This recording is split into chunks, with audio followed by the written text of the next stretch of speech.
குட்டீஸ், welcome to ரீச்சர்ஸ் மைத்திக்கல் stories. இன்னைக்கு நம்ம சேனல்ல விசித்திரமான விக்ரமாதித்தன் கதைகள் பார்க்க போறோம். கதையுடைய பெயர் என்ன தெரியுமா? தளபதிக்கு ஒரு தேர்வு.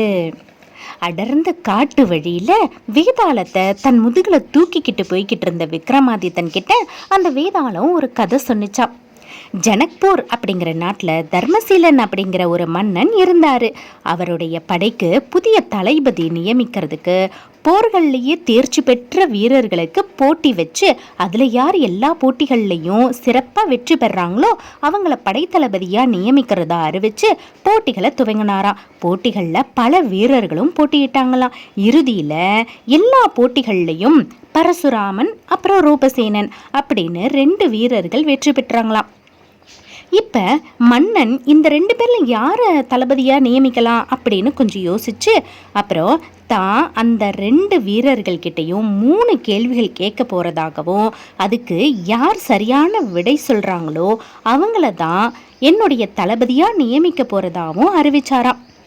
இதுக்கு பரசுராமனும் ரூபசேனனும் ஒத்துக்கிட்டாங்களாம். அதன்படி அந்த 2 பேர்கிட்டையும் ஒரு தெருவில் 2 பேர் சண்டை போட்டுக்கிட்டு இருந்தாங்க. நீங்க என்ன செய்வீங்க அப்படின்னு முதல் கேள்வியை மன்னர் கேட்டாராம்.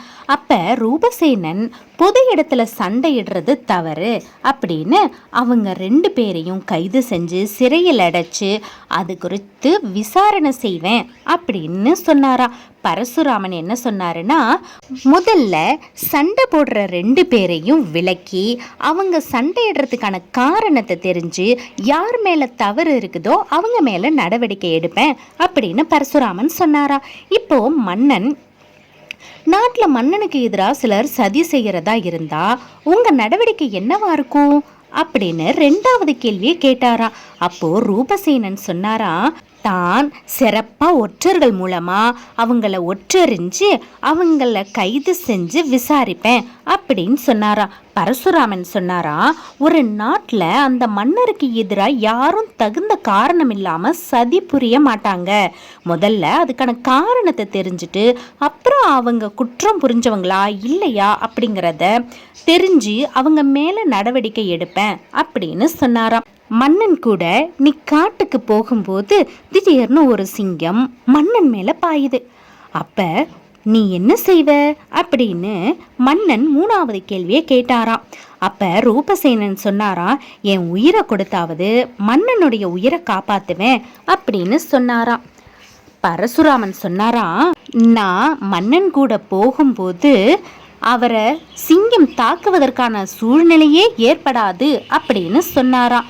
2 பேரோட பதில்களையும் ஏத்துக்கிட்டு புதிய தளபதியா அறிவாளியான பரசுராமனை அறிவிப்பார்னு எல்லாரும் நினைச்சுக்கிட்டு இருந்தபோது ரூபசேனனை புதிய படைத்தளபதியா அறிவிச்சாராம் மன்னர் தர்மசீலன். விக்ரமாதித்யா, அறிவாற்றலில் சிறந்தவனாக இருக்கும் பரசுராமனை விடுத்து ரூபசேனனை புதிய படைத்தளபதியாக மன்னன் தர்மசீலன் ஏன் தேர்ந்தெடுத்தான் அப்படின்னு வேதாளம் கேட்டுதான். அதுக்கு விக்ரமாதித்யன் சொன்னாரா, அறிவாற்றல்ல பரசுராமன் நிச்சயம் ரூபசேனனை விட உயர்ந்தவன் தான். ஆனா தர்மசீலன் தேர்ந்தெடுக்கும் படை தளபதி பதவிக்கு உடனடியா நடவடிக்கை எடுக்கிற மனதிடம் தான் தேவை. அது ரூபசேனன் கிட்ட தான் இருக்குது. அது மட்டும் இல்லாம பரசுராமன் போன்ற சுயமா சிந்திச்சு முடிவெடுக்கும் ஆற்றல் கொண்டவங்க மன்னருடைய கட்டளைகளுக்கு எப்போதும் கீழ்ப்படிஞ்சு செயலாற்றக்கூடியவங்களா இருக்க மாட்டாங்க. இவங்க எதிர்காலத்துல அந்த மன்னனுக்கே ஆபத்தானவங்களாவும் மாறக்கூடும்.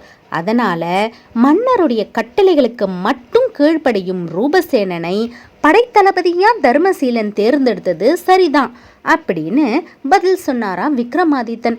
இந்த பதிலை கேட்ட வேதாளும் மறுபடியும் முருங்கை மரத்து மேலே ஏறிக்கிச்சான்.